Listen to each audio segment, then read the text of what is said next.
Hello बच्चों, कैसे हैं आप सभी। होप अच्छे ही होंगे। आज हम स्टार्ट करने जा रहे हैं chapter number 1, business for class 11, जिसका नाम है बिजनेस, ट्रेड एंड कॉमर्स।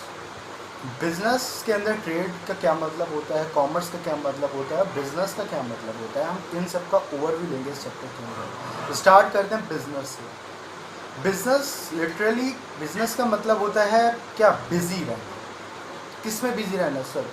किसी इकोनॉमिक एक्टिविटी में बिजी रहना, किसी ऐसी एक्टिविटी में बिजी रहना जिससे हम क्या कमा पाएँ, पैसे कमा पाएँ। ठीक है। अब सर वो क्या हो सकती हैं एक्टिविटीज़? किसी भी प्रोडक्ट या गुड्स एंड सर्विसेज का क्या करना, प्रोडक्शन करना या फिर सेल करना। ठीक है। किस लिए सर? प्रॉफिट को कमाने के लिए। ओके, प्रॉफिट हम कमाएंगे और किसी भी लोगों की क्या करेंगे, उनकी नीड्स को, उनकी ज़रूरत को सेटिस्फाई करेंगे। उसको क्या बोला जाएगा? बिजनेस बोला जाएगा। पक्का समझ में आ गया बिजनेस क्या होता है। नेक्स्ट आगे हम चलते हैं, आगे पढ़ते हैं हम बैंकिंग सिस्टम क्या होता है। बैंकिंग सिस्टम में पहले एक वर्ड यूज़ किया जाता था, हुंडी। ये एक इंस्ट्रूमेंट होता था, जैसे कि चेक वगैरह चलते हैं यार, वैसे ही पहले क्या चलता था, हुंडी चलता था। वो it involves a contract which number 1 warrant the payment of money, जिसका मतलब क्या होता था कि ये एक मनी है। द प्रॉमिस और ऑर्डर विच इज़ अनकंडीशनल, एक प्रॉमिस जुड़ा हुआ होता था इससे, एक ऑर्डर जुड़ा हुआ होता था जो कि अनकंडीशनल होता था। अनकंडीशनल का मतलब होता है कोई शर्त नहीं होती थी कि अगर आप ऐसा करोगे तो ही आपको पैसे मिलेंगे, अगर आपके पास हुंडी है तो आपको पैसा दिया जाएगा। अगर आप आज किसी को चेक देते हैं, ऐसे तो नहीं बोलते ना कि अगर आप ये वाले नीले कपड़े पहन कर आओगे तभी आप पैसे विड्रॉ कर पाओगे, ऐसा तो कुछ भी नहीं है ना। तो उसको बोलते हैं अनकंडीशनल। क्लियर। नेक्स्ट आया capable of change through transfer bye valid negotiation. मतलब क्या है, आप हम इसको क्या कर सकते हैं भाई, चेंज कर सकते हैं ट्रांसफ़र के जरिए, किसी भी अमाउंट पे नेगोशिएट करके। नेगोशिएट मतलब मोल भाव करके। ओके, नेगोशिएट का मतलब एक्चुअली जो ऐसा इंस्ट्रूमेंट होता है जिसको हम ट्रांसफ़र कर पाएँ एक से दूसरे को। कुछ नेम्स हैं यहाँ पे हुंडी के।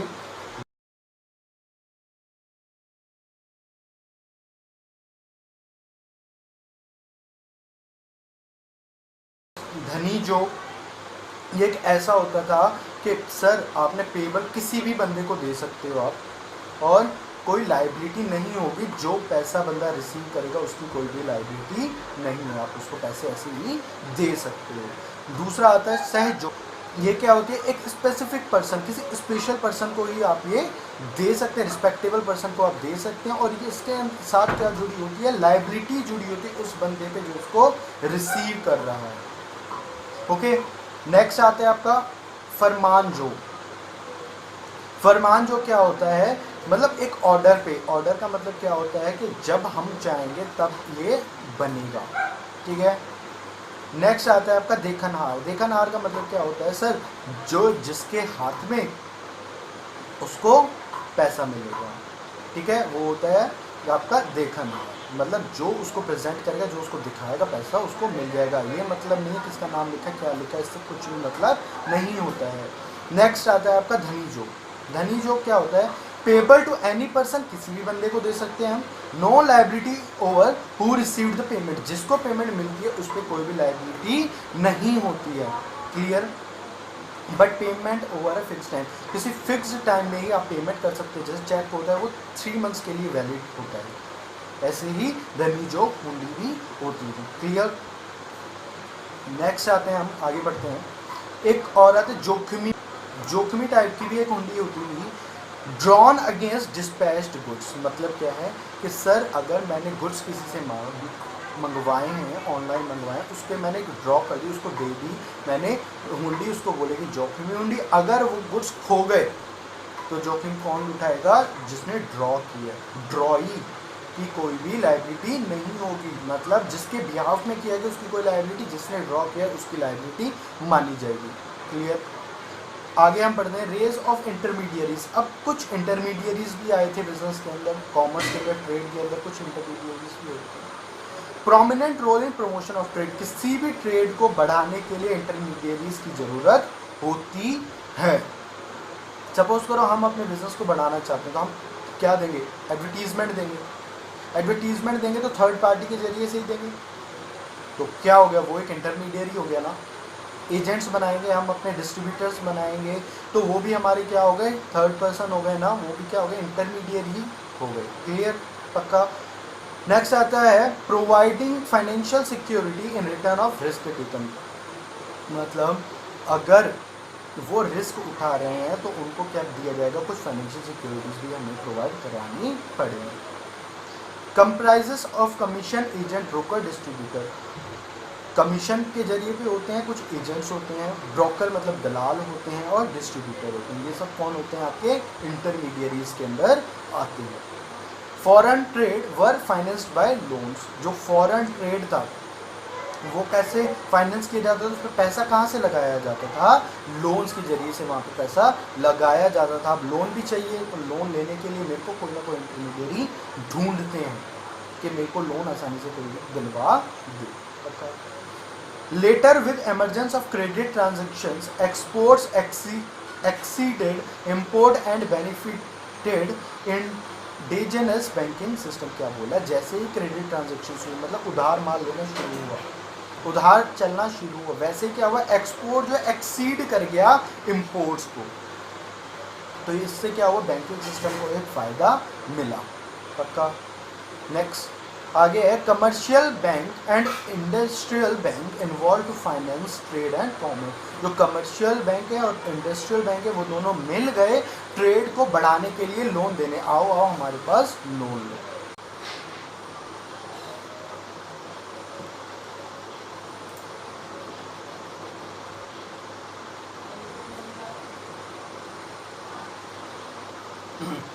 मैरीटाइम ट्रेड क्या होता है, सी के जरिए से जिस ट्रेड को हम करते हैं उसको बोलते हैं मैरीटाइम ट्रेड।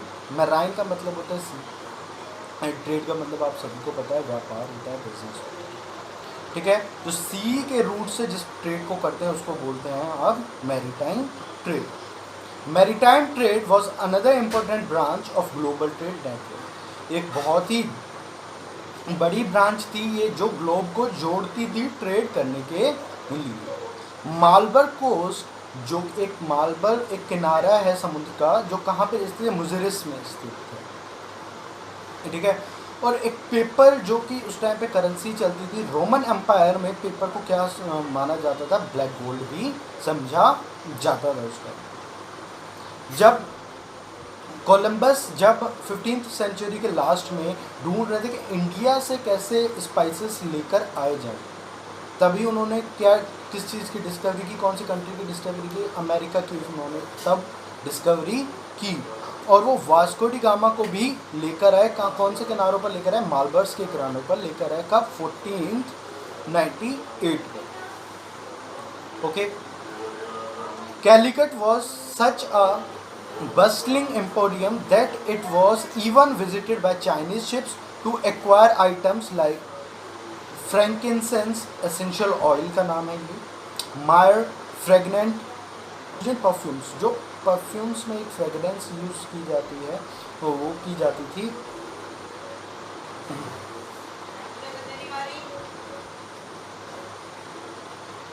कैलिकट था एक ये ऐसा खजाना था, एम्पोरियम था जहाँ पे चाइनीज़ भी आते थे। क्यों आते थे, अपने शिप्स लेकर आते थे, क्या क्या लेने के लिए, फ्रैंकिनसेंस लेकर आते थे, एसेंशियल ऑयल का नाम है फ्रैंकिनसेंस, उस टाइम पे हुआ करता था ये।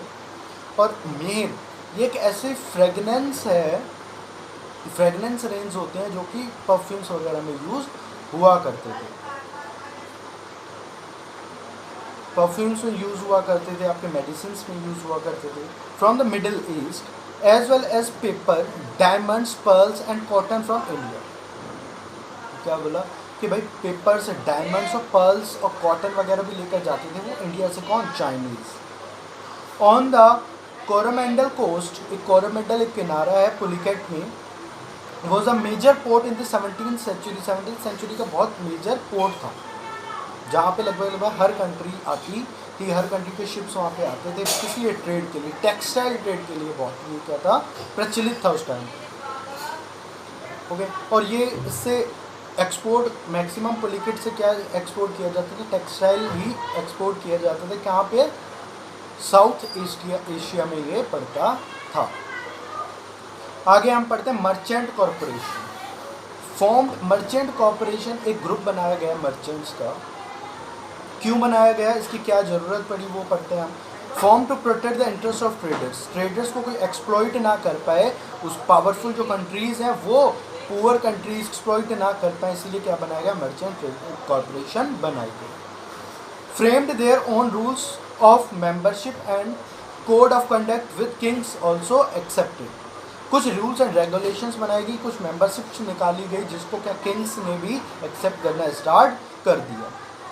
ट्रेड एंड इंडस्ट्रियल टैक्सेस और मेजर सोर्स ऑफ रेवेन्यू, जो ट्रेड पे टैक्सेस वगैरह लगाने इन्होंने स्टार्ट कर दिया, जो इसकी क्या होते थे? मेजर रेवेन्यू सोर्सेस हुआ करती थी, जिनसे ये पैसा कमाया करते थे। आगे पढ़ते हैं हम।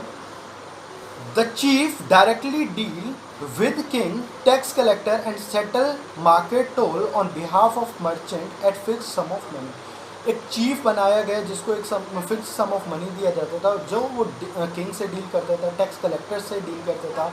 मार्केट टोल्स, मार्केट के अंदर जितने भी तरीके के टैक्स वगैरह लेने वाले उन सबसे कौन डील करता था? चीफ डील करता था। किन के बिहाफ पे? मर्चेंट्स के, ट्रेडर्स के बिहाफ पर। उसको एक फिक्स सैलरी वगैरह पे की जाती थी।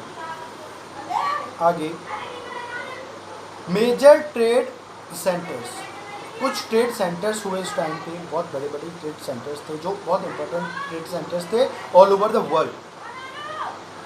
Pataliputra export for stones, stones जो दुर्लभ स्टोन्स होते हैं वो कहाँ से किए जाते थे एक्सपोर्ट्स? पाटलिपुत्र से। Peshawar export of wool and import of horses, horses Peshawar में क्या किए जाते? इंपोर्ट किए जाते थे उस टाइम पर, और वूल वहाँ से एक्सपोर्ट किया जाता था। बहुत ही मेजर है ये पूरे बोलते, ध्यान से देखना इनको। Textile centre for learning, Indraprastha क्या लिया जाता? Commercial route on royal road, जो बड़े बड़े महत्वपूर्ण जो आपके आइटम्स है वो कहाँ से लेकर लिया जाया करते थे? इंद्रप्रस्थ से लिए जाया करते थे। Mathura emporium of trade, people here subsidised on commerce, क्या बोला? एक बहुत ही बड़ा एम्पोरियम था मथुरा भी, मथुरा की भी बहुत ही इंपॉर्टेंट ट्रेड हुआ था और ओवर वर्ल्ड किया जाता था। वाराणसी एक सेंटर था टेक्सटाइल इंडस्ट्री का। Mithila traded at ports on the island of Java, Sumatra, Borneo. Ujjain agate muslin, carnelian cloth trading, cloth trading कहाँ से की जाती? मिथिला से की जाती थी। उज्जैन है। सूरत टेक्सटाइल ट्रेडिंग, जो कि आज भी है, गोल्ड बॉर्डर जरी, जो जरी हुआ करती थी गोल्ड की, वो कहाँ से एक्सपोर्ट की जाती थी? ज़्यादातर आपकी सूरत से की जाती थी। कांची, जो कि पर्ल्स, ग्लास, रेड स्टोन्स के लिए बहुत ही प्रचलित थी। ओके, मदुरा पर्ल्स और फिशरीज के लिए इंपॉर्टेंट थी। Broach link to all important marts, बहुत बड़े बड़े मार्ट से ये क्या करते थे? लिंक करते थे।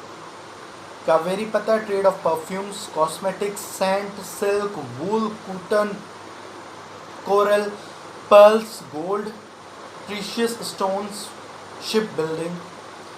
और तमरालिपिटी ब्रिटिश पोर्ट हुआ करता था, बोथ सी एंड लैंड, बहुत बड़ा पोर्ट था। ओके, ठीक है। अब हम पढ़ते हैं बिजनेस में एक्टिविटीज़। ये तो मैंने हिस्ट्री बताई, क्या हिस्ट्री थी ट्रेड की, कैसे कैसे ट्रेड बढ़ा धीरे धीरे आगे, कैसे कैसे मर्चेंट्स आए, कैसे कैसे ब्रोकर्स आए। ओके, ये हमने पूरा आज कवर किया है, इसका ओवरव्यू, क्या हिस्ट्री थी बिजनेस में।